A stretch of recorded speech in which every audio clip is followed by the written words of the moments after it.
de ontem, né, quarta-feira, e agora começou a gravar. E aí a gente discutiu também, né, sobre um dos pontos mais principais, que é a diferença entre os dois e o que um tem de essencial, que é as revoltas emancipacionistas, que elas levam a uma consequência, algo que a gente pode analisar nesse momento histórico, que é o quê? A crise do antigo regime e do sistema colonial. E que não é algo que acontece só no Brasil. Então, seria uma crise do sistema colonial aqui dentro do Brasil.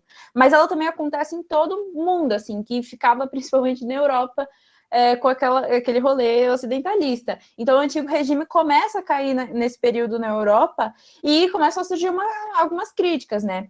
Ah, mas o que é o antigo regime? O antigo regime, ele começa lá no século XVI, termina no século XVIII. Eu sempre uso de referência, não sei se vocês têm noção muito de século, mas eu sempre tiro 100 anos. Então, se é 16, é 1500, e se é 18, é 1700. É o ano o centenário de 1700, entendem?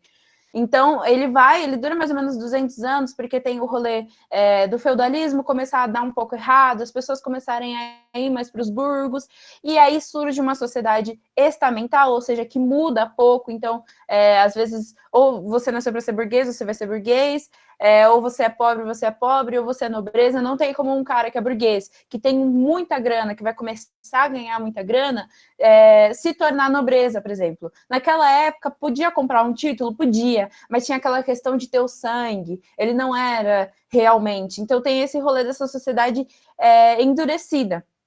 Além disso, tem um absolutismo monárquico. Então, a gente tinha reis, a gente tinha uma monarquia, e esse rei, ele detinha todos os poderes. Ele que cuidava de tudo, ele era realmente absoluto. Não existiam outros poderes, não existiam outras moderações. E também o mercantilismo, que foi algo que eu expliquei para vocês. Por isso, assim, o antigo regime, ele é um marco da Europa e ele influencia, consequentemente, o Brasil, né, a colônia, que é principalmente através do mercantilismo. Então, é baseado naquela exploração colonial, naquele pacto colonial que eu estou comentando com vocês há um tempo, em que o país Europa, Portugal, encontra esse território brasileiro, coloniza esse território, e a partir daquele momento, as trocas comerciais só acontecem entre colônia e metrópole.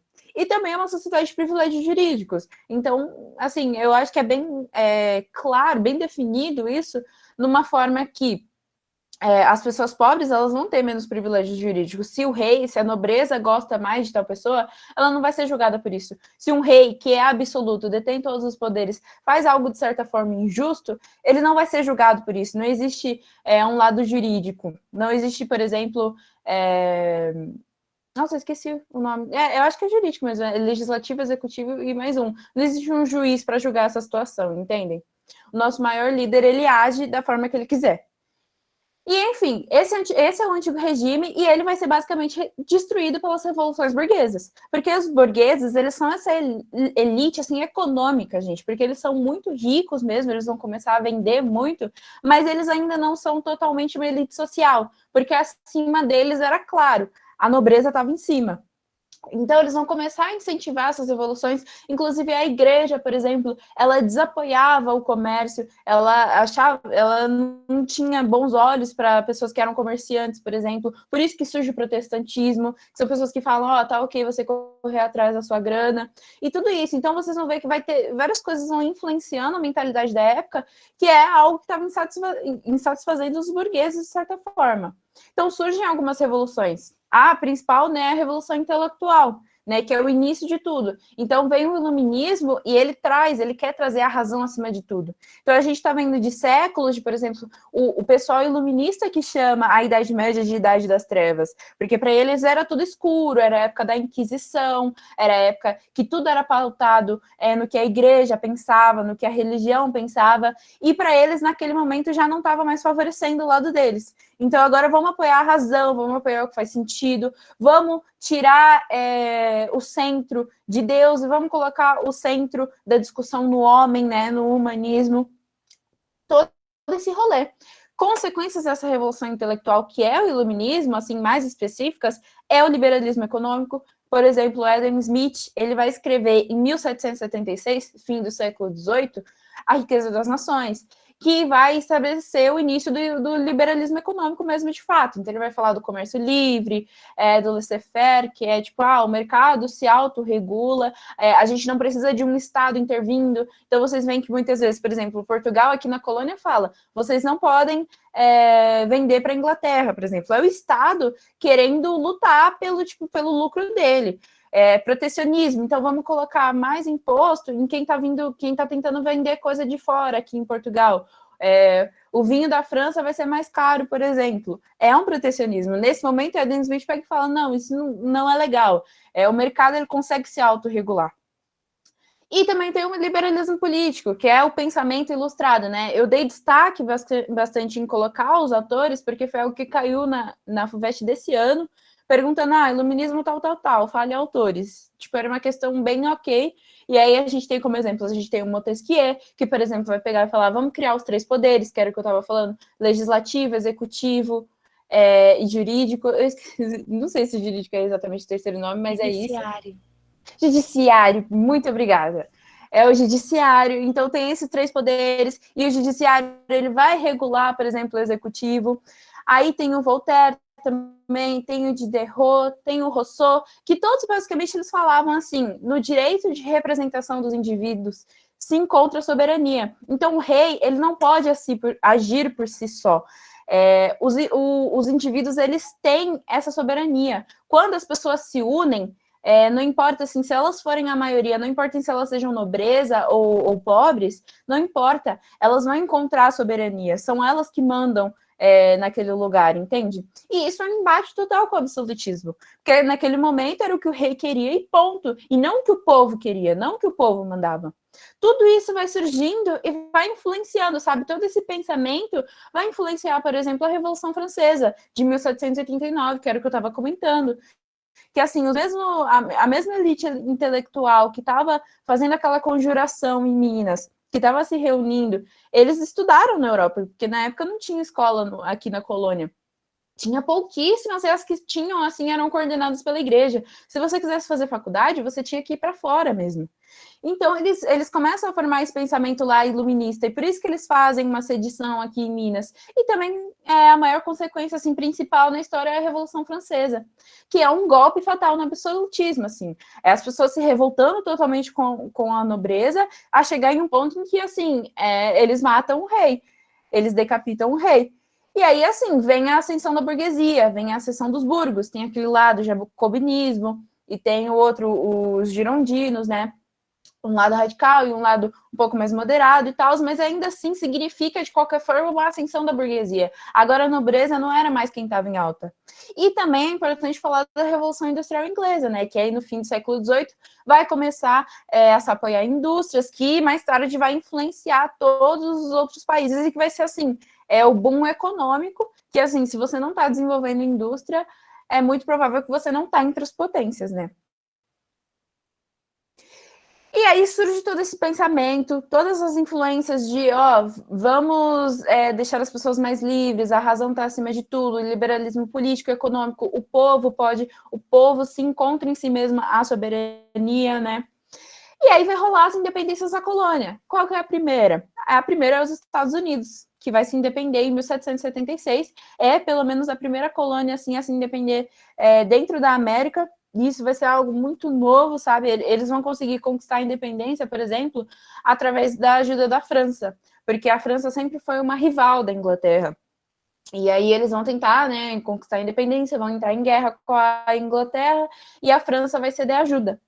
E aí, assim, isso começa nos Estados Unidos, mas outras colônias vão se independendo. Então, a gente vai ver em América Espanhola que as outras, o Uruguai, o México, por exemplo, acho que o México vai ser uma das primeiras, eles vão começar a se independer das suas metrópoles.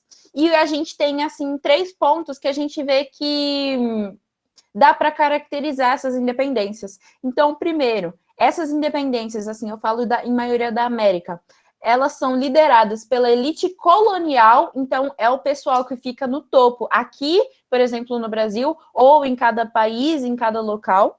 Não é, por exemplo, a elite metropolitana da metrópole que fica lá em Portugal, não, é a elite, a gente está falando aqui dos homens bons.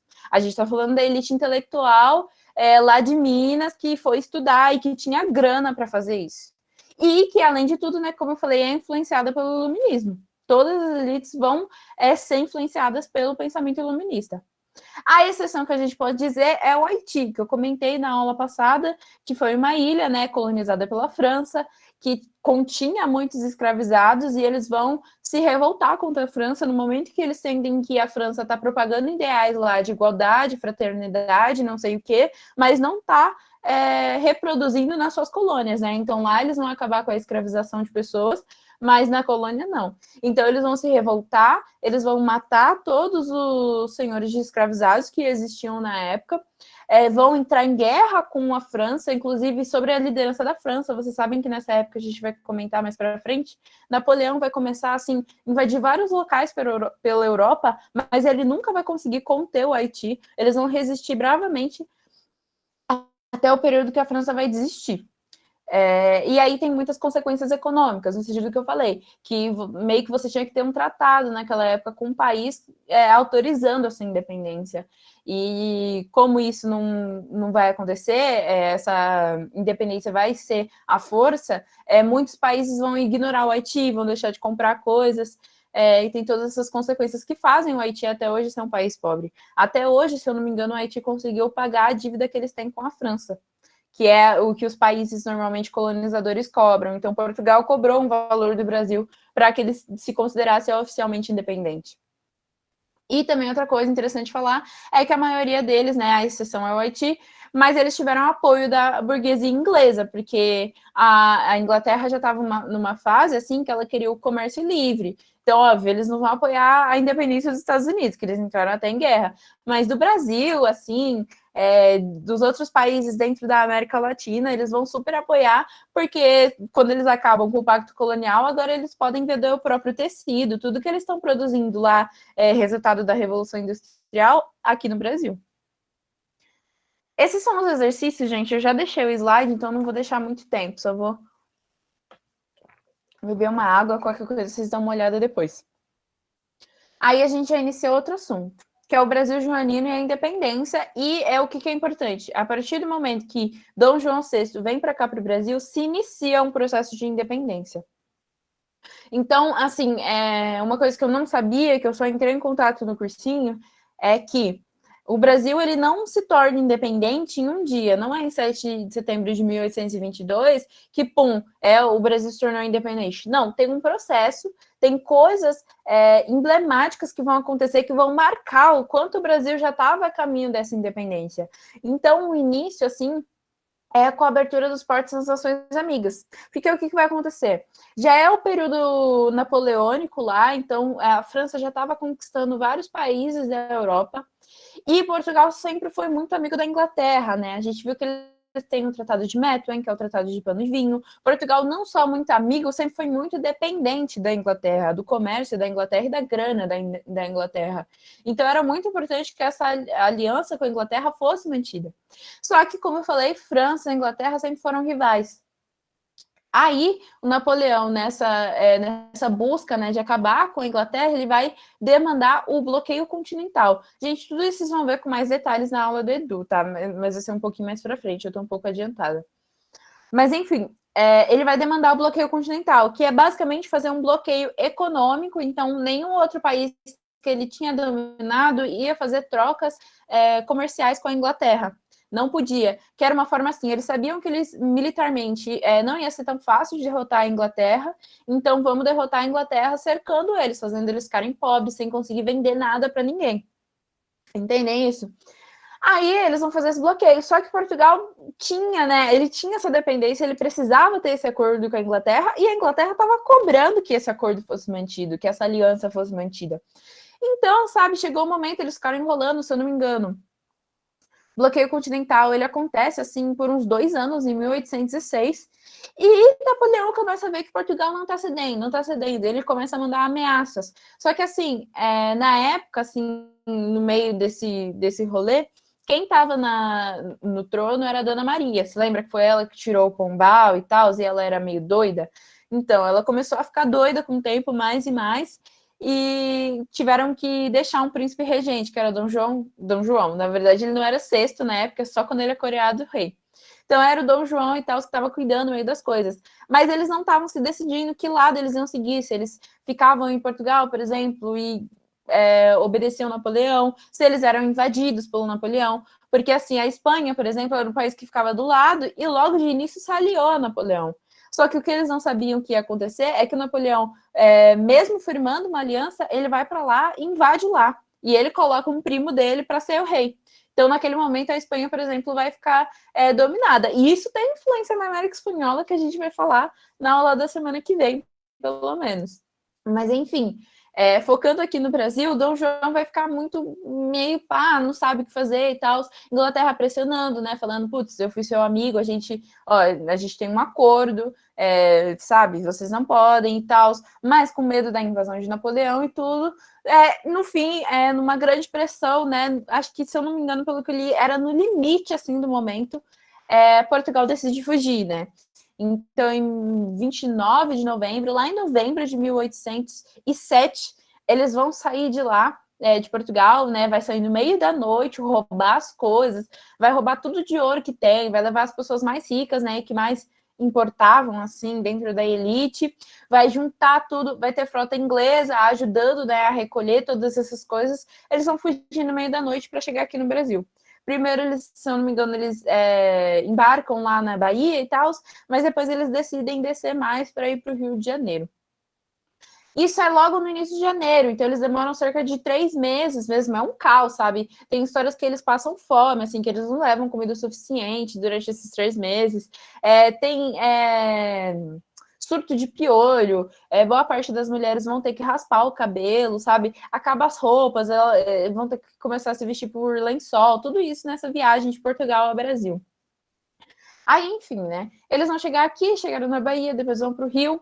Eles vão começar a investir, né? Tentar modernizar o Rio, porque agora era onde eles iam viver. E logo assim eles abrem os portos às Nações Amigas. É meio que um tratado, né? Uma ordem que vai ser promulgada naquele dia, 28 de janeiro de 1808, abrindo os portos às Nações Amigas. Quem eram as Nações Amigas deles? Assim, era a Inglaterra só, né? O resto da Europa estava dominada pela França e a França não era amiga deles.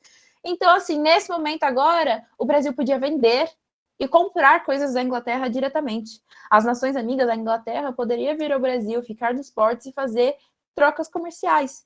E isso, gente, qual que é o marco do pacto colonial, assim, que vocês não podem esquecer nunca? Aquele rolê. A metrópole só vende as coisas para a colônia e só compra as coisas da colônia. Ninguém mais pode ter esse contato com a colônia. Se tivesse, era contrabando. Então, assim, esse já é um marco da independência do Brasil. Nesse momento, a gente já destrói o que era o ponto mais principal do pacto colonial. Então, é legal que vocês já saibam que, nesse momento, já tem um caminho a independência, já tem um início à independência, sabe? E ela é completada no dia 7 de setembro de 1822, com o Grito de Ipiranga, mas, por exemplo, após o Grito de Ipiranga, quem é que vai reger o Brasil? Quem é que vai ser o primeiro rei do Brasil? Um cara português. Então, tipo, qual que é o sentido, sabe? Beleza, a gente se tornou independente de Portugal, mas é o filho do rei de Portugal que está sendo nosso rei. Entendem isso? A gente vai discutindo um pouco ao longo das aulas e eu vou falando mais esse processo de independência.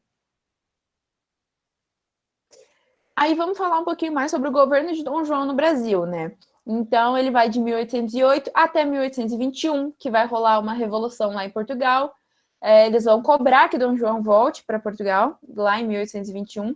Ele meio que vai voltar, mas vai deixar o príncipe regente dele aqui, né? Que é Dom Pedro. Basicamente, né, o que a gente chama da inversão metropolitana. Então, assim, agora Portugal, que era o local, pelo menos, que era a metrópole, agora o rei, toda a nobreza de Portugal vai vir para cá. Então, vai ter uma inversão metropolitana. O Rio de Janeiro vai se tornar a sede da monarquia portuguesa, né? Tem a abertura dos portos às Nações Amigas, como eu já comentei, e, né, significa o fim do monopólio do comércio colonial, exclusivo colonial, como eu já expliquei para vocês.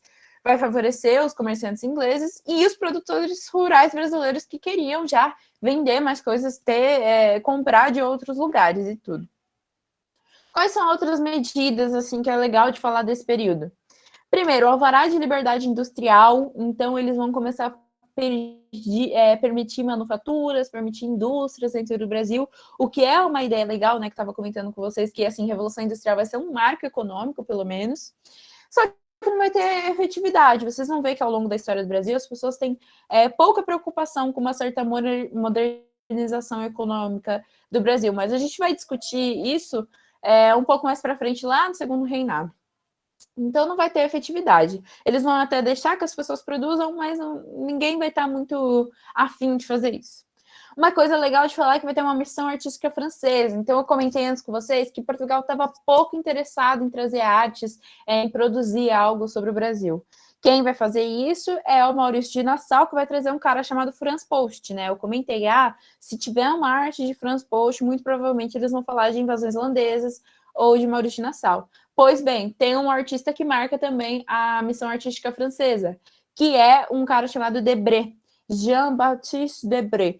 E aí, se vocês verem eu vou tentar trazer uma arte deles, assim, é bem normal, gente, sabe? É só a paisagem. Mas, assim, ele faz parte de um grupo de artistas que desembarcou no Brasil no período joanino e contribuiu significativamente, enfim, vocês entenderam, para o surgimento do neoclassicismo em terras brasileiras. Então, acho que vocês estavam vendo o neoclassicismo com Douglas, pelo menos na arte, assim, que a gente está falando de literatura, tem outras reflexões, outras consequências. Mas na arte, assim, esses são os artistas que vão contribuir, né, para o surgimento do neoclassicismo aqui no Brasil. Um grande exemplo é o Debré, como eu falei, que se cair em vestibular, muito provavelmente eles vão falar desse período. Outra coisa é a criação de um aparelho de Estado. Então, agora, meio que o Brasil, né? O Brasil vai ser elevado, como está ali embaixo, a não só colônia, mas assim, vai virar Reino Unido de Portugal. Antes era Reino Unido de Portugal e Algarves. Agora é Reino Unido de Portugal, Brasil e Algarves. E aí eles vão trazer um aparelho de Estado. Eles vão criar órgãos políticos. Não é só mais a Câmara Municipal e o governador geral, não. Agora a gente tem órgãos políticos, administrativos, judiciais e militares. Consequência que vai trazer uma poderosa burocracia estatal. Então, assim, todos os portugueses que estavam aqui sem fazer nada, eles vão colocar para serem, assim, funcionários públicos. Meio que para fazer nada, e vai criar, tipo, uma poderosa mesmo burocracia. Então, tudo vai ter um processo que era basicamente arranjar algum título para esses portugueses aqui no Brasil. Por último, a instalação, também é algo importante, a instalação da imprensa régia. Então, antes não tinha jornal, antes não tinha nada de livro, assim, produção literária dentro do Brasil. Vai começar com a imprensa régia, que basicamente imprimia, né, livros, jornais, periódicos, e o primeiro jornal que sai é a Gazeta do Rio de Janeiro, né? Esse é o primeiro jornal assim do Brasil, mas que é importante falar que é uma empresa régia controlada por Portugal, controlada pela nobreza portuguesa. Então, assim, tudo era censurado. Vai trazer uma difusão de ideias, agora as pessoas podem falar mais, sabe? A gente viu na Conjuração Baiana que tinha gente escrevendo panfleto por panfleto, agora, né, tem uma imprensa para fazer esse trabalho. Óbvio que eles não iam permitir que uma Conjuração Baiana acontecesse novamente, mas, assim, mais ideias podem ser espalhadas, de certa forma, mas que é importante saber que tinha uma censura por parte de Portugal. Inclusive, nesse período, é um período também que surgem as universidades. Então, eu estava comentando, perguntaram da Sanfran, acho que na aula passada, é nesse período que vai começar a criar algumas universidades. A primeira universidade de medicina, faculdade de medicina, na verdade, do Brasil, vai ser a UFRJ, a Federal do Rio de Janeiro, hoje em dia. Eu não lembro exato que ano, acho que é em 1808, assim que ele chega.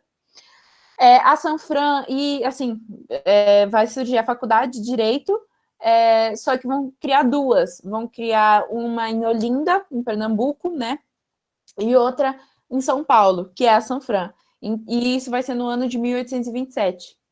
Antes, eles não queriam trazer nenhum ensino intelectual aqui para dentro do Brasil, porque eles tinham medo de que causasse revoluções, que causasse revoltas, né? Eles achavam que educar o povo ia trazer insatisfações, que foi o contrário do que aconteceu na América Espanhola, por exemplo, porque lá existe universidade, se vocês forem pesquisar, tipo, desde 1500, tem universidades muito antigas lá. Aqui é diferente, aqui as primeiras universidades vão sair a partir de 1800. A Sanfran é justamente uma das primeiras que vai surgir em 1827. Por isso que é um lugar histórico, sabe? A partir desse momento, a gente já pode falar de algumas coisas que ocorrem na Sanfran, que existem até hoje, né? Que vocês, no tour, vocês vão ver várias historinhas, assim, Luiz Gama na universidade, assim, na Sanfran, que só em 1934, se eu não me engano, vai entrar, vai se adentrar para a USP. Tratados de 1810, então são os tratados que eles vão formar, né? Tem basicamente aquela definição, né? De aliança e amizade, comércio e navegação. É o tratado justamente para lidar com as questões que iam ter com a Inglaterra. Então, agora a Inglaterra ia chegar e como que ia fazer? Eles iam vender mais barato, mais caro, qualquer valor?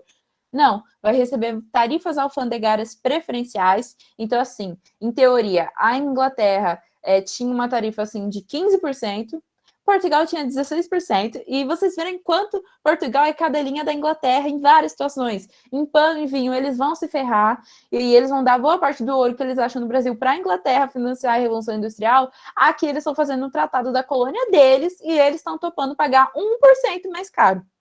E os outros países, fora Inglaterra e Portugal, vão pagar 24%. Posteriormente, acho que Portugal vai cair na razão, não sei o que vai acontecer direito, mas as taxas vão se equiparar, então vai virar, acho que ou 15% igual ou 16% igual. Mas, assim, de início era esse o valor. E, basicamente, também isso é um símbolo que consolida a supremacia inglesa no mercado brasileiro, né? Que consolida quanto a Inglaterra vai se dar bem. Eles vão receber o direito de extraterritorialidade, então eles vão ter tribunais ingleses aqui dentro do Brasil. Pode manter uma frota armada no litoral brasileiro, então pessoas cuidando dos produtos que vão chegar no Brasil, por exemplo, para serem vendidos. E também uma coisa que acontece também é que a Inglaterra vai dar uma pressão em Portugal para já começar a acabar com o tráfico negreiro, né? Portugal, vocês vão ver, tem uma frase que eu vou comentar mais para frente, que é aquela leis para inglês ver, porque eles vão falar, ok, eu assino essa lei sim, só que na prática não vai mudar nada. Observação. Não havia reciprocidade, então esse rolê, essa amizade, né, entre Inglaterra e Portugal era meio tóxica. E esse tratado meio que vai durar só até 1844. Início da independência. Só me hidratar.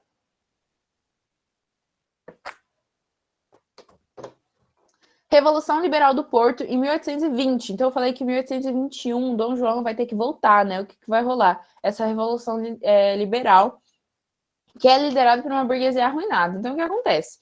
Dom João fugiu no meio da noite, deixou todos os portugueses, burgueses e mais pobres lá para serem atacados. Napoleão vai dominar, sim, Portugal, só que os portugueses que estavam lá, eles mesmos vão se revoltar e vão conseguir expulsar Napoleão sozinhos.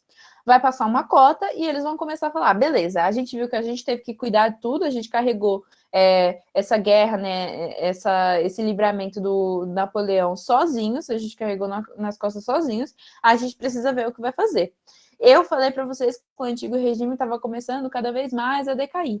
Um símbolo do liberalismo político que vai começar a surgir é a criação de constituições. Acho que o primeiro país que vai ceder a criar uma constituição é justamente a Inglaterra, que eles vão pegar e falar, não, beleza, eles estão querendo tirar os reis, o que a gente pode fazer?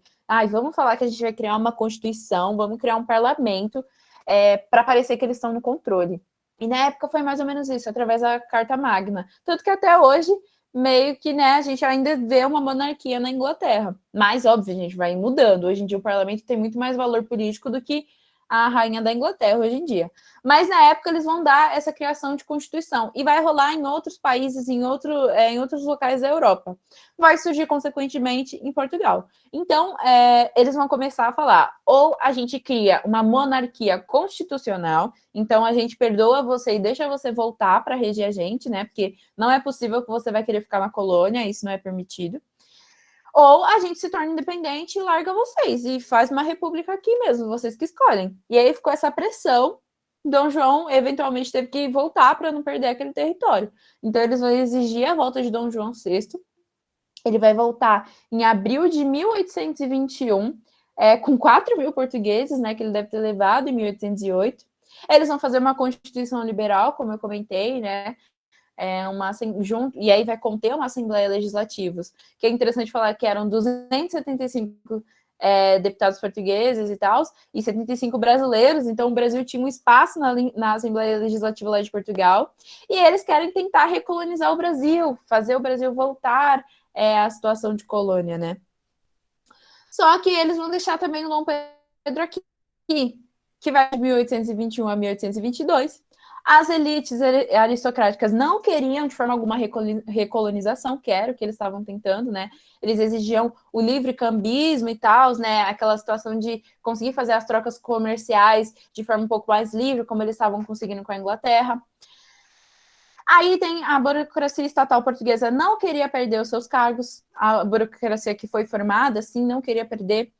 E eles vão pressionar por uma independência completa. Iniciada em 1808, como eu falei, a abertura das nações, a abertura dos portos das nações amigas, mas agora eles querem completar espaço, eles querem uma independência oficial.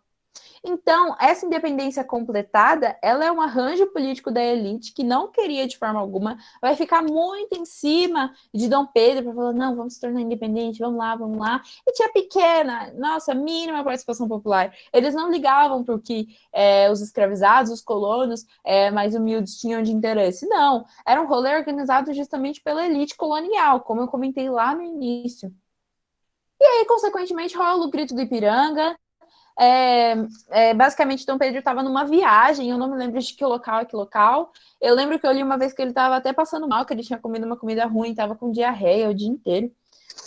E aí vai surgir uma mensagem, uma das amantes de Dom Pedro vai mandar uma carta falando que estava acontecendo algo muito urgente, se eu não me engano, era algo, a ameaça ao Brasil voltar a se tornar colônia, e ele tinha que fazer algo urgente. E aí ele vai ir lá no Monte do Ipiranga e vai fazer o grito, né, de independência, que uma coisa legal de comentar, antes que eu acabe a aula, é que tem esse quadro, né, que vai ser encomendado depois por um cara chamado Pedro Américo, o Pedro Américo, que vai criar esse quadro, e você vê assim, né, muita gente, e espadas, e não sei o quê, e não era nada disso. Dom Pedro, por exemplo, estava em cima de um burro, não era de um cavalo, tinha, tipo, umas 15 pessoas, não era muita gente, não era, tipo, 100 pessoas, e ele vai lá e faz esse grito simples. Só que para romantizar, né, para criar uma ideia de beleza, de o grito do Ipiranga, o grito de independência, eles vão pintar esse quadro depois totalmente romantizado, totalmente iludido. E aí é nesse momento, né, em 7 de setembro de 1822, que ocorre, né, a independência completada, iniciada a abertura dos portos. Iniciada na abertura dos portos. É isso, gente. Muito obrigada. Esses são os exercícios. Eu tentei diminuir um pouco, porque eu sei que às vezes vocês não olharam a aula passada que tinha o das rebeliões coloniais, porque eu esqueci, né? A gente estava atrasado. Mas se forem muita coisa, podem ir fazendo e conforme vocês cansarem, tipo, parem, sabe? Tipo, não se sobrecarreguem por causa disso. É isso, eu vou olhar a enquete. Basicamente, o quinto de ouro de Portugal foi para a Inglaterra? Sim. Boa parte é o que eu falei em alguma aula passada. Boa parte dos impostos que os brasileiros pagavam pelo ouro que eles achavam, eles vão ter que usar, Portugal vai ter que usar esse ouro arrecadado para pagar a dívida que eles contraíram com a Inglaterra, porque eles assinaram esse tratado de Methuen, de pano e vinho, e não vai dar bom. Eles vão vender pouco vinho. Professora, você vai postar os slides? Sim, eu já postei no Arcadas Digital, mas se alguém tiver problema, eu vou parar a gravação. Se alguém tiver problema com o Arcadas Digital, me avisem que, tipo, sei lá, eu posto no Facebook. Mas tudo ultimamente